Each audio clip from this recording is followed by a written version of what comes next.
What's the anticipated impact of pending financial reform legislation on Berkshire? In particular, how much additional collateral may need to be posted on Berkshire's existed $63 billion of derivative contracts?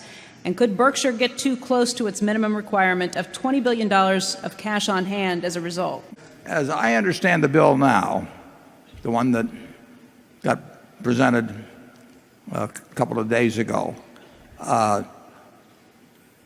and I could be wrong, but I think I understand it, and I've read the sections. The requirements would be zero.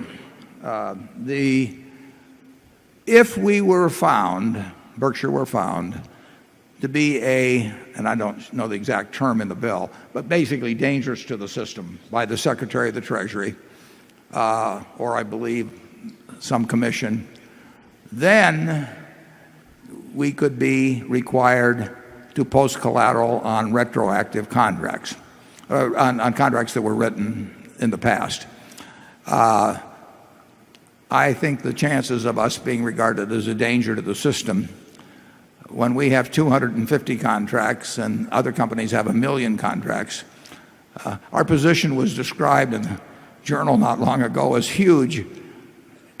Our position is 1% in terms of notional value or liabilities or a lot of other ways of measuring. It's 1% of that of several other very large institutions. So I really wondered if you use the word huge to describe our position, what you would use for 100 times that position. That must be some adjective that lurks out there someplace to be attributed to those other positions. We had 23,000 positions 10 years ago when we bought Gen Re, and we proceeded promptly to get rid of all but less than 100 that are left. So we have absolutely, in my view, we have no problems. If for any reason, though, the Treasury or this commission should go back and maybe in some more sweeping declaration decide that they wanted all past contracts to be collateralized, we would comply, obviously. We also would feel that we were due substantial money because in negotiating those contracts, there was one price for collateralized contracts and there was another price for uncollateralized. So if I sell my house to you for $100,000 and wanted $120,000 if it were furnished, but you said I'll take it unfurnished for $100,000, and then Congress comes along later on and says all houses have to be sold furnished, and by the way, that's retroactive. If I give you the furniture now, I want something for it. I mean, a little unreasonable maybe. We do think, well, just a week ago, we were offered an equity put contract that's identical, basically. It's a 10-year contract by one of the very largest investment banking houses. The price that they would pay us was $7.5 million uncollateralized and $11 million collateralized. So there's a price to be paid for having a collateralized contract, and we elected to forego probably $1 billion of extra premiums we could have received in the past for our contracts if we had agreed to have them collateralized. And with a few exceptions, we declined that, and we would feel if we ever had to collateralize them, we would be entitled to fair compensation for it, and we would like that language to be in the bill. And incidentally, Secretary Geithner, we have his testimony before the Senate Ag Committee on December 2nd, and as you can see, he testified very strongly in terms of the sanctity of past contracts.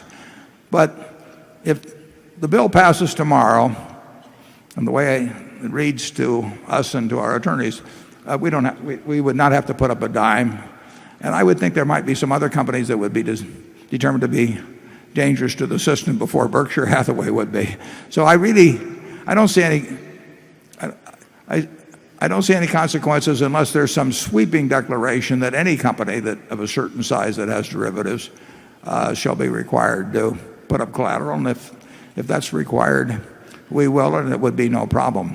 It would have a cost to us in terms of the opportunity cost. But then, of course, we would argue about what collateral was proper and so on. And if we could put up our Coca-Cola stock, we're going to hold our Coca-Cola stock anyway. So it really changes nothing. We still get the dividends from the Coca-Cola stock if it's pledged as collateral. We get the profit if it goes up. Charlie? Well, yes, if collateral requirements were inserted by fiat of the government into existing contracts, it would be just like having a contract to buy a house for $1 million and the government passing a law saying, no, you got to pay $2 million.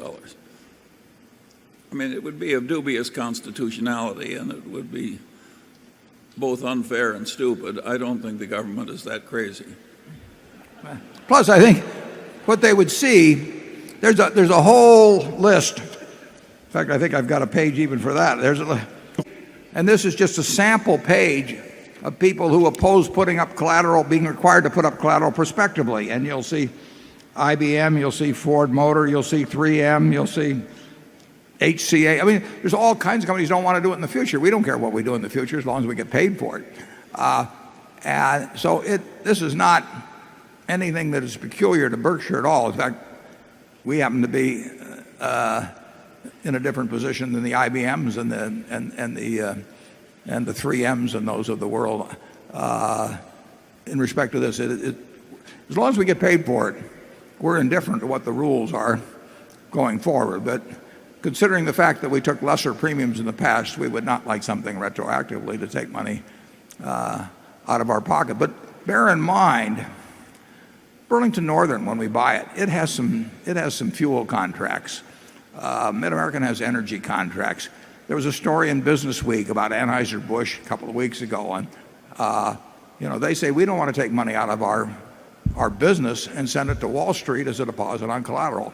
And I think if they really saw that the net effect of this would be to send a whole lot of money to be held by Wall Street that was otherwise employed in operating businesses, there might be a little less congressional enthusiasm.